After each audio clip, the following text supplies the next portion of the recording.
Amen. Plusieurs croyants chrétiens sont attaqués par les démons.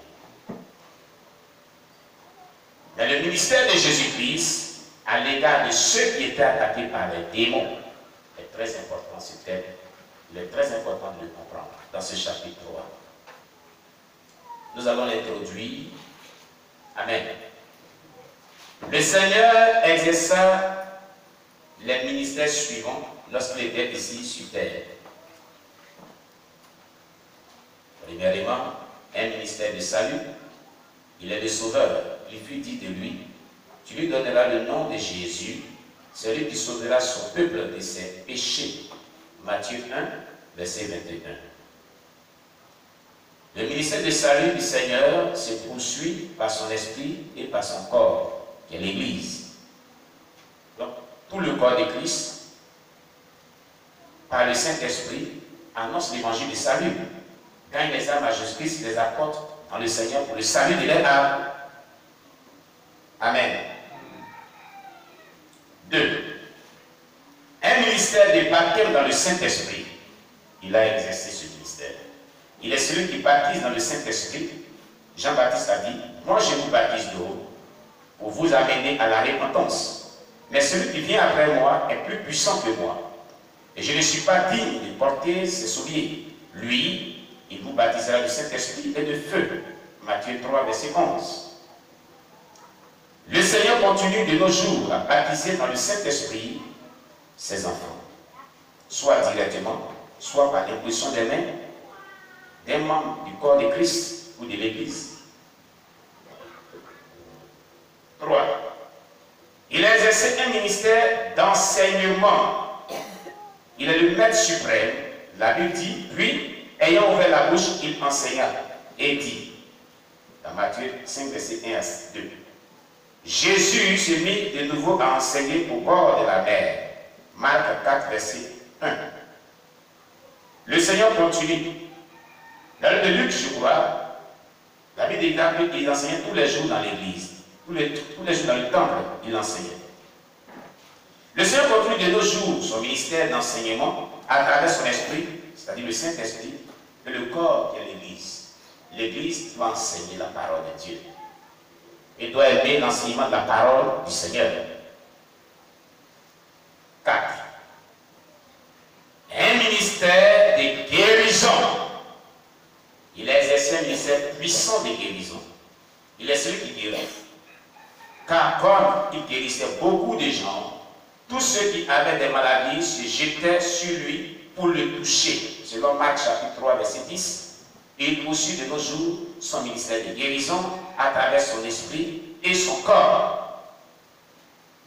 5. Un ministère de délivrance. Il est le libérateur. La Bible dit, il se trouva dans leur synagogue un homme qui avait l'esprit impur et qui s'écria, qu'y a-t-il entre nous et toi, Jésus de Nazareth? Tu es venu pour nous perdre. Qui sait qui tu es? Le Saint de Dieu, Jésus, le menaça disant, tais-toi et sors de cet homme. Et l'esprit impur sortit de cet homme en l'agitant avec violence, en poussant un grand cri. Marc 1, verset 23 à 26. Il exerçait donc dans tous ces domaines. Et cette fonction qu'il a exercée, il a répandu dans le corps de Christ. Elle aussi à la disposition de quiconque manifestera une foi adéquate, une consécration adéquate, une bonne relation avec lui, en bénéficiera et en jouira et vraiment exercera dans cette proportion d'onction. Amen. Amen. En grand A, nous verrons donc le ministère de délivrance exercé par le Seigneur Jésus. Alléluia. Amen. Le ministère de délivrance exercé par le Seigneur Jésus. Écoutez, de tous ceux qui ont manifesté l'onction de délivrance dans la Bible jusqu'à nos jours, personne ne peut égaler Jésus-Christ dans l'exercice du ministère de la démonstration de la puissance pour la délivrance des âmes. Personne. Jusqu'à ce qu'il revienne. Personne. Il en est quelqu'un qui en a exercé avec beaucoup de simplicité, d'exactitude, de promptitude, et de supériorité en cette matière devant toute personne. Alléluia. Durant la plus grande partie du ministère terrestre du Seigneur, Jésus, il a toujours chassé des démons. Son ministère de délivrance a fait l'objet d'une prophétie. Ce n'est pas venu comme cela, c'était prophétique. La prophétie d'Isaïe avait prophétisé au sujet de Jésus. Le prophète Isaïe, avait prophétisé au sujet de Jésus en disant: l'Esprit du Seigneur éternel est sur moi, car l'Éternel m'a oint pour porter des bonnes nouvelles aux malheureux. Il m'a envoyé pour guérir ceux qui ont le cœur brisé, pour proclamer aux captifs la délivrance et aux aveugles le recouvrement de la vue, pour renvoyer libres les opprimés, pour publier une année de grâce de l'Éternel. Ésaïe 61, verset 1 à 2. Amen. Donc l'onction qu'il a manifestée durant tout son ministère qui a duré 3 ans, de 30 ans à 33 ans, était prophétique, était déjà annoncé d'avance. Tout ministère doit être prophétique et annoncé d'avance. Tout ministère qui exerce dans le corps de Christ est prophétique. Quand quelqu'un est appelé, il y a des prophéties qui lui sont données pour voir comment il va opérer, pour voir comment il va exercer, dans quel domaine il va exercer. C'est prophétique. Pour confirmer son appel, afin d'affermir son ministère, affermir son appel par la foi. Quand les prophéties viennent pour confirmer, quand les prophéties viennent pour annoncer ce que Dieu a fait dans ta vie, au travers de ta vie, en tant qu'un appel, en tant qu'un missionnaire, en tant qu'un certain servant de Dieu, cela affermit ta foi à cet appel, ta foi dans le Seigneur, ta foi à cette mission, et te met une joie dans le cœur, et te réconforte, t'encourage à te consacrer davantage et à aimer l'œuvre de Dieu, à aimer le Seigneur davantage. Voilà ce qui se passe à l'intérieur de ceux qui ont reçu des prophéties concernant leur appel ministériel. Alléluia. Pendant son ministère terrestre, le Seigneur Jésus accomplit cette prophétie.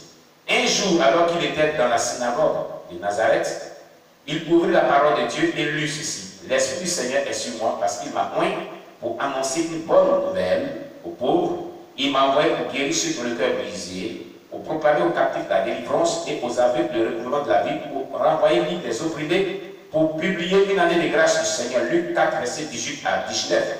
Luc chapitre 4, verset 18 à 19. Luc chapitre 4, verset 18 à 19. La Bible ajoute: qui ouvra le livre, le remit au serviteur et s'assit. Tous ceux qui étaient dans la synagogue avaient les regards fixés sur lui. Alors il commença à leur dire: aujourd'hui, cette parole de l'Écriture que vous venez d'entendre est accomplie. Selon Luc chapitre 4, verset 20 à 21. Luc chapitre 4, verset 20 à 21 le déclare.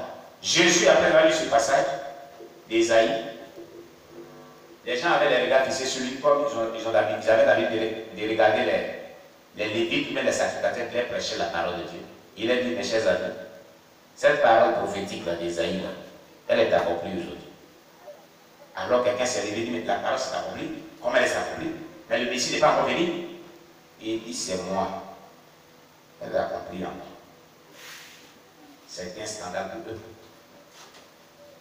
Comment le fils de Marie et de Joseph, on a vu ce qu'on a circoncis ici, là, ce petit morveux qu'on a vu ici. Si c'était de l'autre époque, c'est pour ça que les gens d'Antalya se souviennent. Toi, un petit comme ça qu'on a vu grandir ici, un petit morveux là, c'est toi qui dis que tu es le Messie. C'est un scandale pour eux. L'apôtre Jean a dit: le Fils de Dieu a apparu afin de détruire les œuvres du diable. 1 Jean 3, verset 8. Et aujourd'hui, depuis Jésus-Christ jusqu'à aujourd'hui, il est en train de détruire les œuvres du diable. Quand il était sur la terre, il a détruit les œuvres du diable. Avant de partir, il a laissé une onction puissante pour détruire les œuvres du diable au travers des apôtres. Et jusqu'à présent, il détruit les œuvres du diable, même avec le moindre des chrétiens qui est dans le corps de Christ, qui a la foi, qui vit une sainteté véritable, et l'utilise pour détruire les œuvres du diable. les démons font partie des œuvres du diable. Quel que soit l'endroit où Jésus les rencontrait, il délivrait ceux qui étaient enchaînés. Amen. Dimanche prochain, on va voir la suite. On verra comment le Seigneur Jésus délivrait d'une manière générale. Donc, tous ceux qui cherchent les démons ici, et tout chrétien doit bien suivre cet enseignement. C'est la démonologie que nous sommes en train de faire. Comment Jésus chassait les démons, de manière générale. Et en petit C, en grand C, on verra quelques exemples de délivrance faits par le Seigneur Jésus-Christ dans la Bible. Amen. Un homme qui avait en lui 3000 à 6000 démons. Comment il a délivré? On verra aussi par la suite. Alléluia. Les jours qui viennent, les dimanches qui viennent, tous ceux qui sont vraiment qui chassent les démons ici, quand les démons se manifestent dans la vie des gens, et même tout le monde, disons, vous ne devez pas manquer vraiment ces temps-là. Pour que vous sachiez comment je vais chasser les démons, comment il opérait les délivrances. Il est le meilleur qui veut nous l'enseigner. Amen. Amen. Alléluia. Une délivrance à distance, Jésus l'a fait. La délivrance de l'emprise des démons spéciale, Jésus l'a fait. Amen. Gloire à Jésus.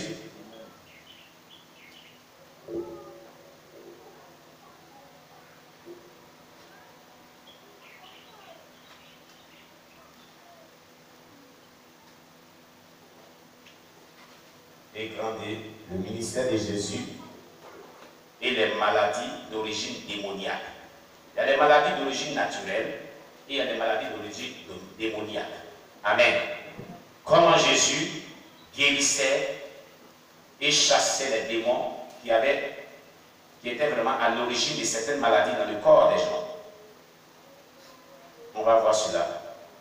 Ce n'est pas toutes les maladies dont souffrent les personnes qui sont d'origine naturelle. Il y a des maladies d'ordre démoniaque. Le ministère de Jésus et le ministère des chrétiens à l'égard de ceux qui sont attaqués par les démons. Après Jésus maintenant, on va voir comment les apôtres, comment le chrétien peut aussi lui aussi exercer dans cette même proportion d'onction. Ça c'est dans le chapitre 4. Dieu nous bénit.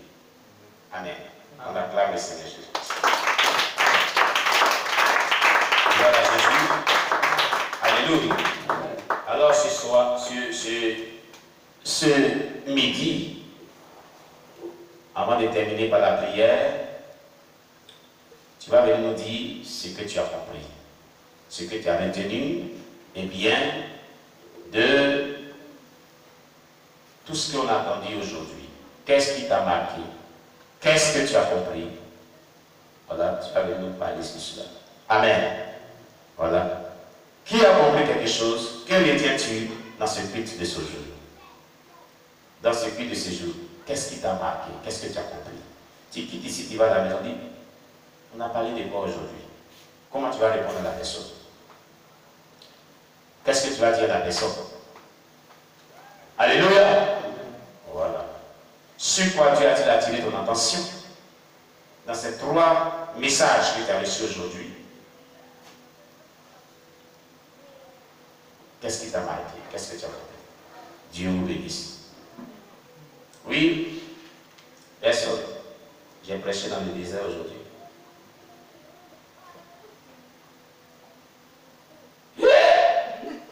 Seigneur Jésus.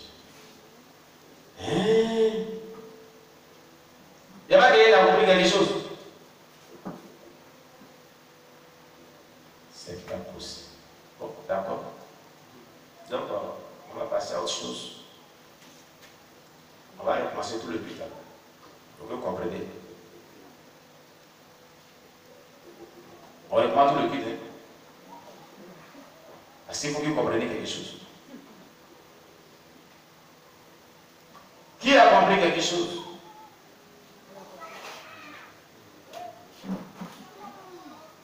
Ah non, c'est vrai, vrai. Hein?